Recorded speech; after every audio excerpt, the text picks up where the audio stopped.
বগুড়ার শাহজাহানপুরে পবিত্র মাহে রমজান উপলক্ষে অসহায় ও দরিদ্র মানুষের সাহায্যার্থে ব্যতিক্রমধর্মী এক ফুটবল টুর্নামেন্টের আয়োজন করেন মাদলা ইউনিয়নের Malipara RRMF Tarek Hasan football academy.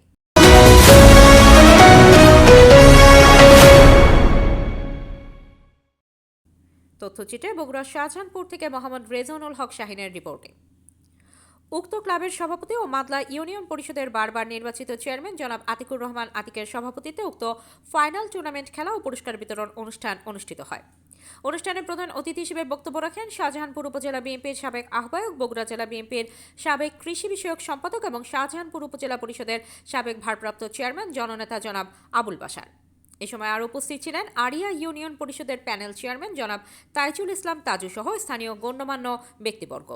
Atikur Rahman Atik, chairman Madla union পরিষদ।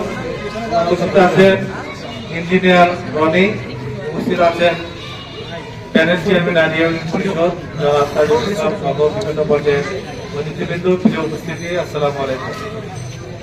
সম্মানিত উপস্থিতি, আজকে যে খেলার আয়োজন হলো, এই খেলাধুলা আমাদের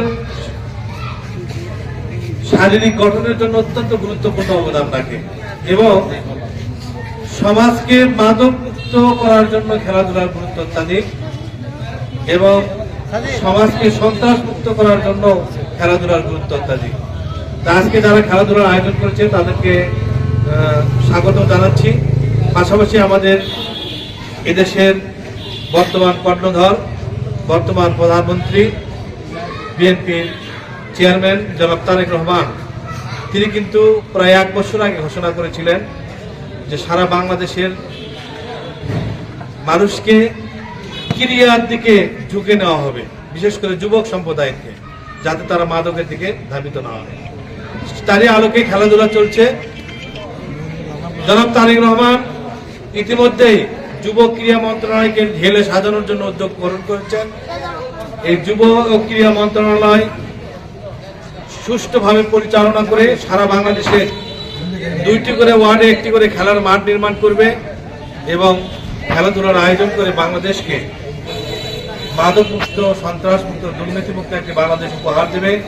এই প্রত্যাশা কামনা করে আয়োজক কমিটির সকলকে কৃতজ্ঞতা জানিয়ে আমি আমার সংক্ষিপ্ত কথা শেষ করছি। আসসালামু আলাইকুম।